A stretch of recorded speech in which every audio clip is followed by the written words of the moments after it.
Hey guys, welcome back to the shop. My name is Rob Hardy. Thanks for tuning in to RD Speed and Fab. Today's episode is something I've been waiting a long time to do. We're getting back on the 60 F100 and we're gonna kind of pick up where we left off. We left off the C-notch, or step notch, excuse me. And now I've got all the 4-link parts. We're going to set up the 4-link and see what our overall suspension looks like. Some of the important things we're gonna kind of try and figure out today. Where the rear end needs to sit, how we're gonna keep it in place, pinion angle. That's what we're gonna focus on in today's video. So make sure you like the video, share it, comment, and hit the notifications. Let's get going on the 60 F100. Our chief engineer spends most of his time in his machine shop, testing his automats over and over.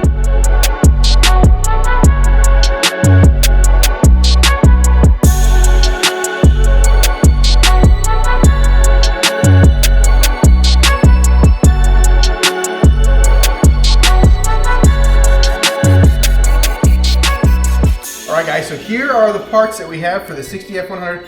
This is a weld-on 4-link, parallel 4-link kit that I got from eBay. Remember, I don't know, probably a year ago when I started making these videos, the idea was to build a affordable or a cheap street truck. And I want to stay on that path. So this 4-link cost me 400 bucks. Now, I could probably make this cheaper than that, but not everybody has access to, like, I've got a CNC plasma cutter and plasma cutter period. So, but everybody can order stuff off of eBay. So that's the route I went. I'm pretty pleased with this kit overall. It looks pretty nice. So we're going to do a parallel 4-link with a panhard bar to laterally locate the rear end. Now, one of the things that I'm kind of on the fence about is how we're going to mock this up and keep the rear end in place. Let's go over here. I'll tell you what I'm talking about. With a parallel 4-link, it's designed to mount to the outside of the frame. So you'll have like your main mount here and then your 2 parallel 4-link bars on the outside of the frame, which is good in this case because that's how the factory leaf spring is set up. So we've got tons of room out there and that's going to work great. The only thing that I have a problem with is typically when we're doing a parallel 4-link, a lot of the times the leaf spring is mounted directly underneath the frame, and what that does is that allows us to use the leaf spring to hold the rear end in the correct spot until we get it all figured out. So we need to remove this and maintain axle positioning. So I think what we can do is we can pull a couple measurements. We've got a good cab mount, or excuse me, a bed mount here, and we can come from here to center of the axle is probably going to be a good one. So we'll pull a measurement from there back to there, and then we can locate laterally, like to keep the center section figured out. We could probably measure, frame to tire or something. Because remember, this 4-link is adjustable.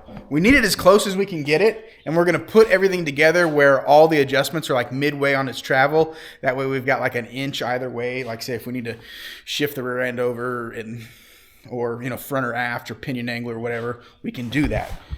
So first thing I think we really need to do is, I think what I'm going to do first thing is probably break these bolts off here, let this rear end go free from the truck, and look at where the rear end's going to end up in that C-notch. So that's what I'm going to do. I'm going to take these off here, and we've got a jack under the bumper there, and then we're going to drop the body down and see where it ends up in relation to the rear end. There's a lot of like real specific things as far as like where the rear end moves on a 4-link and how it moves and how much it can move, and optimal 4-link angles for ride height versus like how you're setting it up for like race car stuff. We are lucky because this is a lowered truck on airbags, and the only part about that we are concerned with is that it rides halfway decent when it's at ride height. And because it is super adjustable, we can figure that out a lot easier. It's like if we were building it for a race and we had to worry about like roll centers and things like that, there'd be a lot more going into this. But this is just a bag truck. It's adjustable.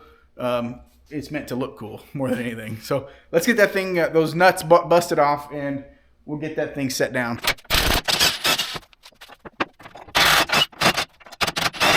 One thing that's been cool about this truck from the very beginning is that it's leaked oil like most of its life. So like all the fasteners have kind of been in a little bit of an oil bath for 64 years. So I haven't had too much, if any, broken fasteners. Okay, there it comes. Now we're doing something. Oh, we're destroying a brake light. That's what we're doing.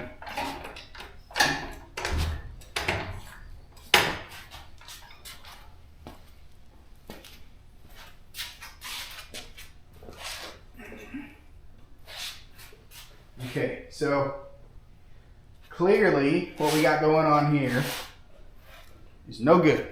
Let me get some clippers.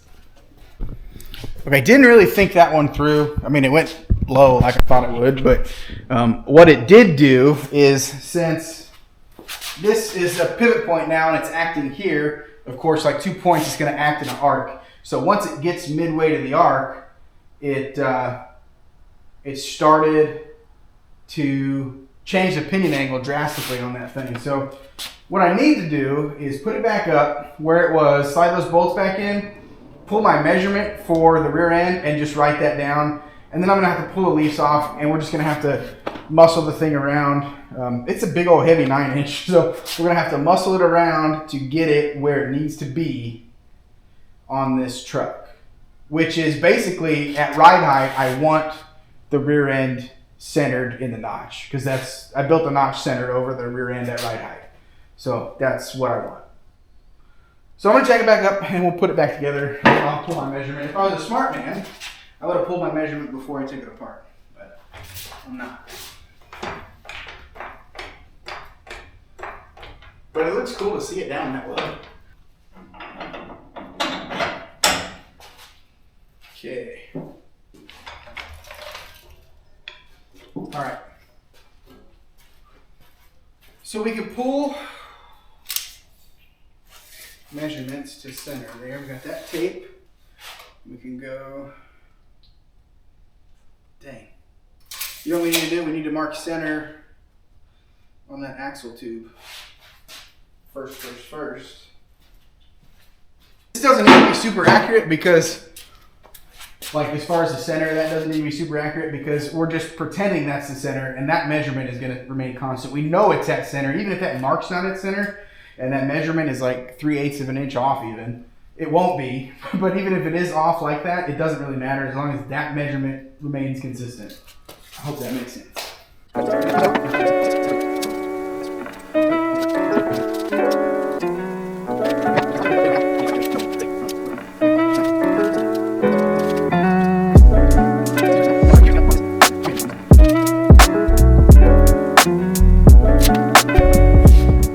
Okay, so here's what we used. I used this area back here.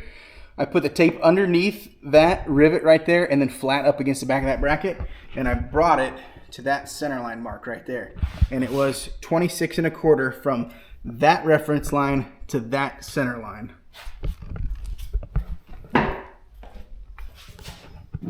I did the same thing over here. That mark back in there to that center line there. 26 inches reference to center line. Now remember, I was saying earlier, those numbers don't need to be the same like as each other. They just need to be the same as that when that rear end is back in place. Because right now, that rear end is dead nuts in the middle of that notch. That's where I want it at ride height, and that's where it's going to be now that I have those numbers. 26 1/4 and 26 from the axle center line. So that should be good to go. And like I said, those numbers are close enough because you have, let's see, so for instance, here is one of the rod ends, okay? So you've got 2 inches of adjustability there. So what's half of 2? 1 inch, right? And if we go right in the middle of that, we can have an inch either way. So a full inch, which in reality we could probably have, I don't know, 1/2 inch one way and 1.5 inches the other way, because you don't want to like run that thing out too far. But all that to say, you can make up a lot in the adjustability of the rod ends of the 4-link. That rear end needs to be in basically the right spot, and then you can fine tune it, get your pinion angle, do all that fancy stuff when the aircraft, I almost said when the aircraft set, when the truck is set on the rear end with the 4-link. So now that I have those numbers, I can clean the truck of the leaf springs and the front hangers, and we can start figuring out where we're gonna hang the front hangers for the 4-link.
This area up, and now there's room for the 4-link to go. One thing we do need to take care of is that spring perch, so we got to grind that off as well. We can get to that. We can get that in just a minute, but we're going to focus on getting this front perch off. I'm going to show you an easy way to do it. I just like to cut slits in the rivets, like X them, like so a slit this way and a slit that way, and then you can knock them out with an air hammer.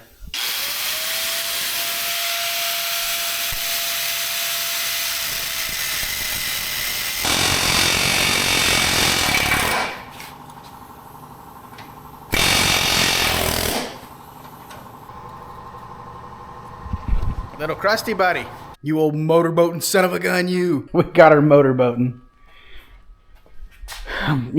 You know what motorboating is, right? Like we call that a double entendre. It's like it means two things. You'd be like, or then like, you know. Okay, so some concerns. Setting pinion angle like this. If I leave the front up like that and I put the rear end where I want it like this, pinion angle, I can set it and use the rake or the angle of the axle to find my 3 degrees, because I don't have drivetrain in this, so I'm going to set that too, and that is kind of what dictates the pinion angle, is 3 degrees opposite and equal from the rear end, and then you want those kind of working angles in the drive line. I did a video on the Falcon where I explained all that stuff, but so since I don't have a drive line in it, it's not a huge concern because I can make up for whatever I need to in the engine. But I want it close. I want it close. So what I think I'm going to do is I can do that. I can run that and just call that 0 and then 0 my indicator and then find out what 3 degrees off of that is and set it that way. I could do that. Or what I think I'll do is probably take the front wheels off this thing, if it'll go down that low, and set it at where I think ride height should kind of be, or at least level anyways, and set everything up from that point. And at least that way I'll have the truck kind of level. It'll be like one less thing for my brain to wrap around. So that might be the best course of action here. But yeah, it looks cool. I'm glad to see that rear end up in there. Of course, it fell over. It fell over forwards like you would imagine it would with all the weight on it. But I think what we're going to do is once we get it leveled and we get that thing where we want it, we will probably set the frame and everything on jack stands, and then I will hard mount at ride height the rear end. So I'll like weld some temporary support structures, kind of triangulate everything where I get it nice and kind of where I want it, and then I'll build the 4-link out around that. And doing that, it'll still give me like a solid position to work from, and things won't be moving on me, and it'll just make life a whole lot easier. Okay, it's the next day. The day kind of ran away from me. I had some morning things to take care of, medical stuff, and I'm back in the garage now, and I think I got this thing set up where I need it. So one thing that was throwing me off is I didn't realize that the center section on this 9-inch wasn't centered. So one of the axle housings, the axle on that side, is longer than that side. So this center section is offset to the right. I was measuring things from the pinion and it wasn't lining up, and I was like so far out. I was like, what in the world is going on? So then I pulled measurements from backing plate to center section. I'm like, oh, this thing's not centered. If I would have just looked at it from the back, I probably could have been able to tell, but it eluded me at the time. So we got that figured out. And what I really needed to do was, this is about ride height. That's about where I want the truck at ride height. So I know yesterday I said I was going to level the truck and do all that stuff. I'm just going to carry over my 0. So I'm going to put the angle finder on the frame. Yeah, it's sitting at an angle, but I'm going to 0 that, and then I'm going to set the pinion 3 degrees up from that. So I'll 0 the angle finder, find 3 degrees up on the pinion, and then I'm just going to go from there. So what I need to do now is I need to lock this rear end into place. I've got it centered with my original measurements, 26 1/4 and 26 over there from my reference line. And I also pulled new measurements since I don't have the leaf packs in the way anymore. I pulled new measurements from that cab mount, and they're 37 3/4 on each side. So that's right on. So I know where the rear end needs to be. I've got numbers for that. What I need to do now is I need to lock it in so it doesn't move. I think I'll just cut some strap and kind of triangulate, like cut boom and then weld, and then boom and then welds. So it took me about 30 minutes, 45 minutes to get this rear end figured out and centered up where I needed it, but I finally got it, and the rest should be uphill struggle like it always is. It's gonna be tricky, but here's what I'm gonna do one side at a time. So this is kind of what I'm thinking. I've got just a piece of strap cut, and I'm just gonna tack that in there, and I've got my measurement right from front to back. So the axle's centered where I know it needs to be for the wheel opening and everything, and I double checked with the dimensions, 110-inch wheelbase, that's right on. So I know this side is where it needs to be. I need to check laterally to make sure I don't need to go one way or another.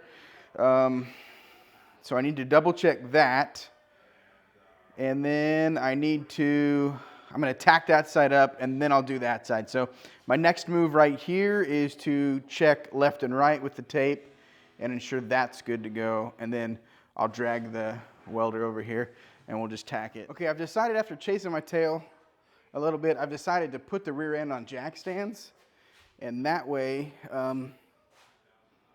I can kind of more or less put it where I want it, and it's not going to rotate. With the tires on it, it was just, I'd move one side forward, and since it's an open rear end, it would move the other tire the other way, and I was just chasing my tail. So we're going to do it like this, and I'll still set my pinion angle and do all that stuff, but now I can use like a hammer and kind of bump the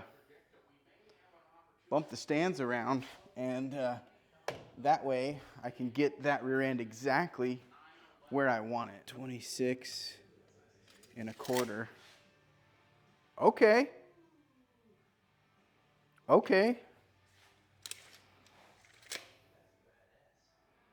Yeah. All right. I need to burn that in.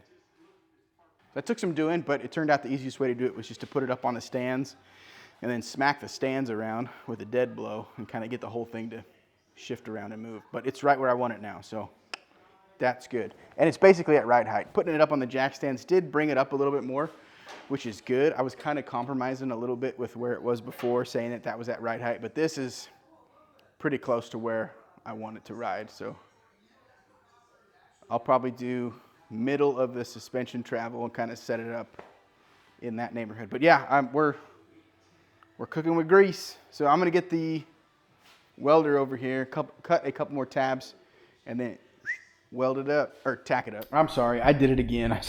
I got off on a tangent and started working, and it did not record. So I've got the rear end suspended now. Here's how I did these tabs. I mean, I wanted to do it in like the easiest way where I could break it, to get it off of there. And it's actually probably kind of dangerous hanging there like that. So I definitely wouldn't get under it. But that is there, and we busted this wheel off because I need to get room to burn these things out.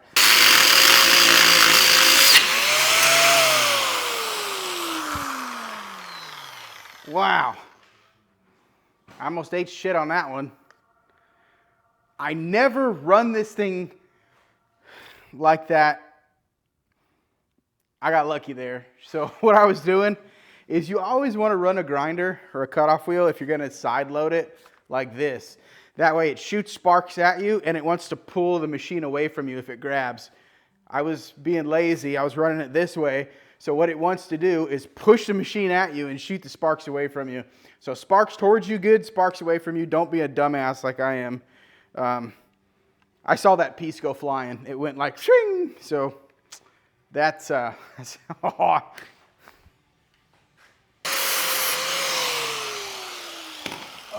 what a mess. Let me show you what I did. Show you my war crimes. So I'm gonna have to fill that in. That's no big deal. He got it a little bit into the tube over there, but I'll just come back, weld it up, and it'll be fine. So I think what I can start doing now is figuring out where and how I want to mock up the 4-link.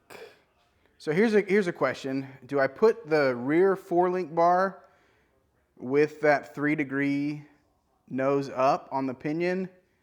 Do I put that into that bracket, or do I put them both on 0? You know what I'm saying? So like 0 pinion is 0 on the adjustments for the 4-link bar. I think I'm going to build in 3. I'm going to build in 3 to it. I can always pull 3 out of it. There's plenty of adjustment for that. But really, it shouldn't matter too much because I have no drive line yet, too. So I can make up for it with where I put the drive line and the transmission and everything. So I think that's what I'm going to do. I'm going to leave the 3 in there, do that with whatever the frame is, and 0 it out. That's the plan. Okay, I just spent the last 20 minutes trying to knock the dirt off of that thing, and the bottom side of that tube is totally rotten. It's not through the axle tube, but it's into it pretty good. And also, the drum is seized to the axle, and this rear end's going to be a lot of work. Now, the truck is getting Crown Vic front end. Crown Vic front bolt pattern, 5 on 4.5. These are 5 on 5, I think. Old truck, 5 on 5.5, excuse me. But this 8.8, which I actually bought for that, because that has an 8-inch in it that's going to explode eventually. So 8.8s are plentiful. This is an open rear end 370. That is an open rear end 370. 9-inch, 8.8, a lot of rust, seized brakes, a lot of work. Not seized, disc brakes, maybe not so much work. I'm going to sleep on it. I'm going to go inside and I'm going to sleep on it. But I think I'm going to pull that 9-inch down. I think I'm going to pull that 9-inch down, and I think I'm going to put that 8.8 in there. Because I will then have front and rear disc brakes. And, also the Crown Vic wheels will bolt right on. The back spacing is going to need some attention because the 8.8 is like 54.5 back plate to backing plate, and the truck is like not. So it's 55, I think. So it's going to suck those Crown Vic wheels way in. So I'm going to have to figure out that. Maybe I'll do something. Maybe I'll go to a different wheel. I don't know. But that is something to consider. I think that probably makes more sense in the long run because that 9-inch is whooped. Okay, sometimes you just need to sleep on it. It's the next day, and I'm feeling a little bit different about things. Last night I was just over this rear end, seeing the kind of shape it's in and the rust on the bottom and of the axle tube and all that stuff. I was like, hey, let's just put the 8.8 in it, and then I'll have disc brakes, and I'll be done. But cooler heads prevailed. I came out here today, and I managed to get the drums off with the help of an air hammer, and I poked some holes around it. That ring around the centering hub here was pretty frozen up. So I blasted those loose, and I'm in the cleanup mode right now just so I can kind of get a clean slate to work from.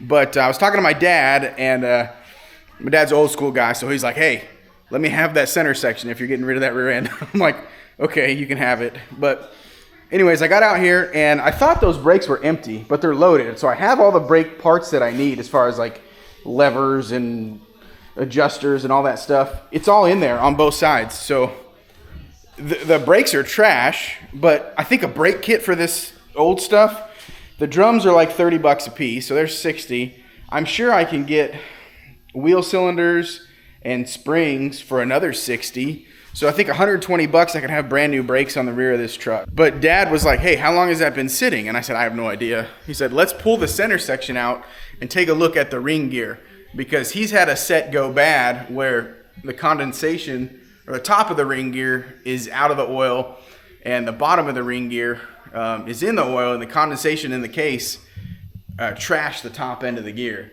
And so I was like, yeah, that's fine. And he's got a gasket and everything. He's like, it'll take 10 minutes. I'll come over and help you, and we'll do it. And I said, okay, that's fine, Dad. So he knows what's up with that, so he's going to help me do that. I could probably go ahead and pull the axles now. But we're going to look at this rear end a little bit more closely before we make up our minds. And I figure if I'm not going to use it, I got to pull it all apart anyways. So I'll go ahead and pull the axles out now. And that way when Dad gets here, we just got to pull the center section out. It's easy. We'll take a look at everything, make our decision then. If you've never pulled an axle on a Ford, it's real easy. You'll see the axles all have this access hole, and there's 4 bolts that hold the bearing retainer in. You'll just come through there, zip that one off, go to the next one, zip it off, 3 and 4, zip them off, and then the whole retainer is just going to come right out with the axle. And then you can also replace the bearings at that time. We're going to take a look at them, see what they look like. I'll probably put bearings in it if I got it this far apart anyways, and then move forward with it. I don't want to just slam this thing together and then have problems down the road, so we'll probably take all the necessary steps while we got it this far apart and do a little garage shop rebuild on this rear end if we decide to use it. I really want to see what the inside of the axle housing looks like as well, because I did have some corrosion eat up through that tube, but those tubes are thick. They're like 1/4 inch or better, so at least I believe they are. Maybe they're 3/16, I don't know, but they're thick. They are pretty thick. So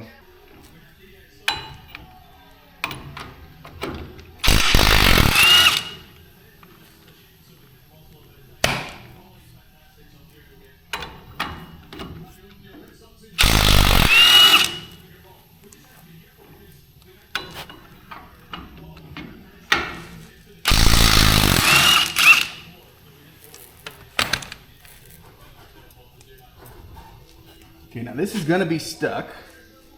So the truck's on stands, but usually what I will do is I'll put a wheel on and then leave this a little bit loose, leave the threads a little bit loose, and kind of use the wheel like a slide hammer and yank them out.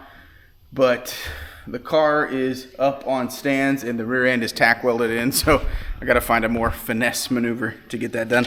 But these 4 bolts came out super easy. Okay, so Dad came over, and you can see the 9-inch is no longer part of the situation over here. We took it apart, and what he had suspected might have happened is exactly what happened. I guess that's why you listen to the old heads. They know what they're talking about.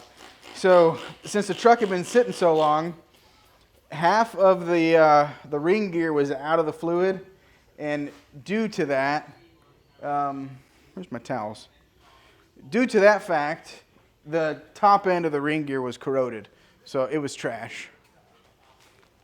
So that makes the decision for us. We're going to put this 8.8 in the truck. I have it, and I'll tell you what, I'm going to be a redneck about it because that's who I am, and I'm going to put it in there as it sits. And then once I start driving it, if it tells me it needs wheel bearings, I'll put wheel bearings. If it tells me it needs a pinion seal, I'll put a pinion seal in it. But I'm just going to throw it in there because I was going to do that with the 9-inch, and the 9-inch is 64 years old. This thing's probably only 30 years old. So, yeah, that's what the plan is.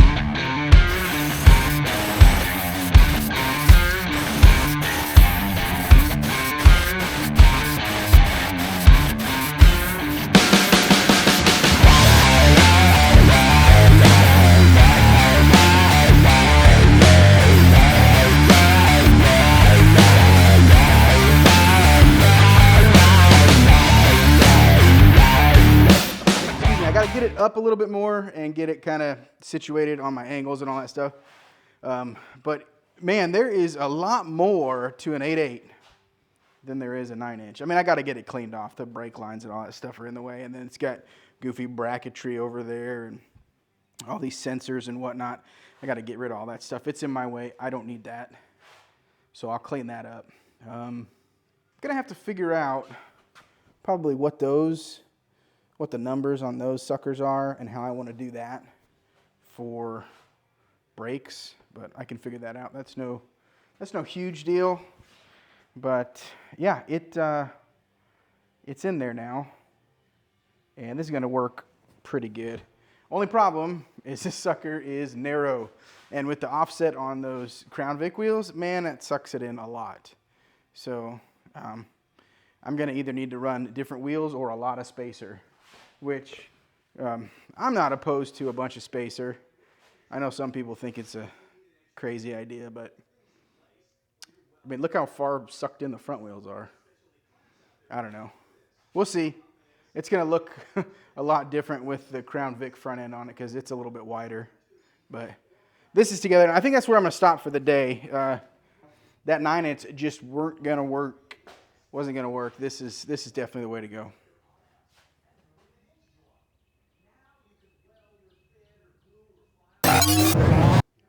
All right, we've made up for some lost time, and we got the 8.8 in the chassis. Let me show you here. So we got our left and right figured out. It's centered in the chassis. We got a pinion angle set in there, and it's right where I want it. I think it's going to work great in this position. I think this rear end is probably the better move. So, and besides, it's like you do what you got to do, and this is clearly what we got to do. So now what I need to do is I need to come through and clean this off so I can get that area ready to tack to for the 4-link brackets. And then once I get this all set up where everything needs to be, and I got to figure out where the front mount's going to go.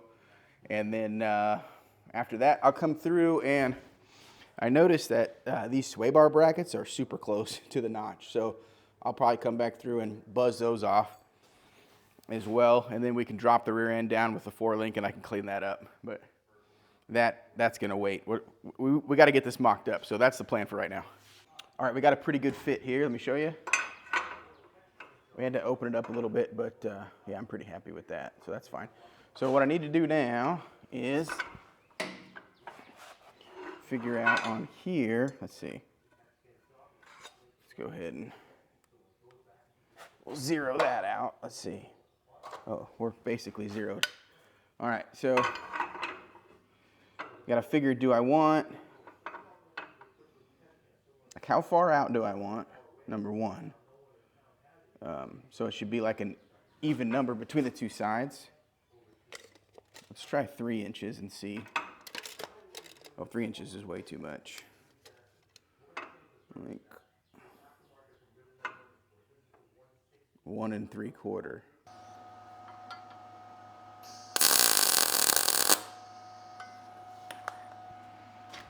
Okay, there's 87. It's 87.8, but you know, who's counting? Okay, so we got that bar in. Let's throw a couple links on it and see kind of where they fall. Let's put the front bracket on. Okay, so I got some more figured out. I got the placement of the front mount figured out. I tried to swing it up when it was in the brackets back here, but this extrusion it hit the frame and I couldn't swing it. So I just temporarily ran the bolts to the outside just to get the placement right, swung it up, and then matched the angle of the frame at ride height where I want that bar parallel. So I'm within a degree there.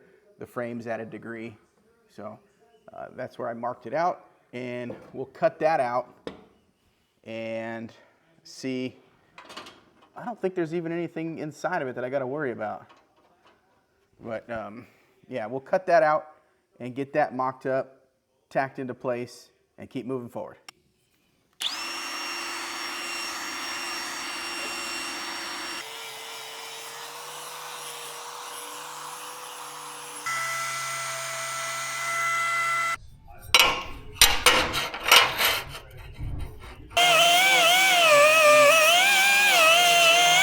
Dude, I don't care how big your shop is, it's always too small.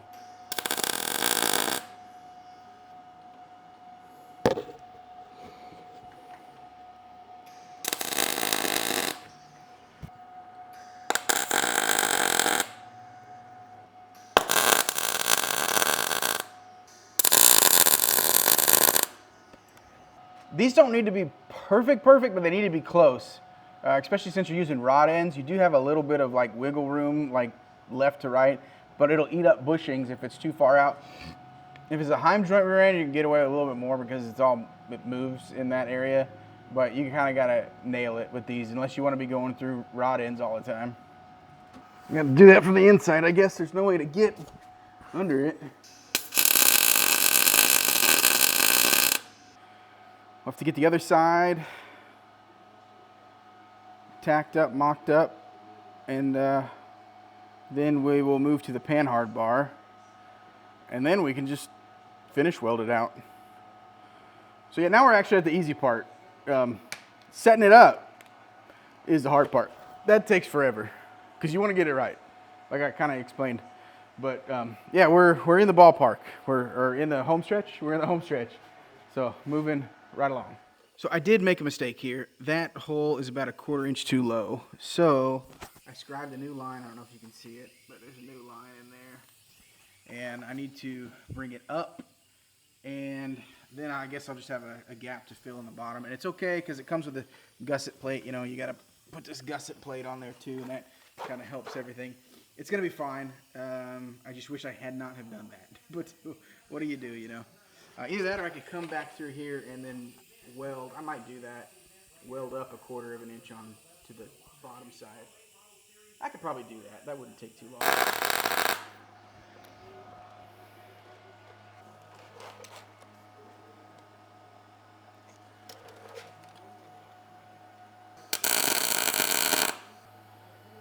No, that's dead on the same. All right, we're good. All right, I'm gonna put a few more tacks in there to get that real solid. And I think that's gonna be good for the mock-up. Then I can cut my, no, I need to do the panhard bar. So let me get a couple more tacks in here, and then we'll move over to figuring out the panhard bar, which may prove to be the hardest part. I don't know yet, but this is looking good. All right, guys, this video is getting a little bit long, and I've only got one day to get it out, so I'm gonna, we're gonna cut it right here, and we'll make this a 2-part deal on 4-link and bag in the back of this thing. So be looking for that, but hey, we're getting somewhere.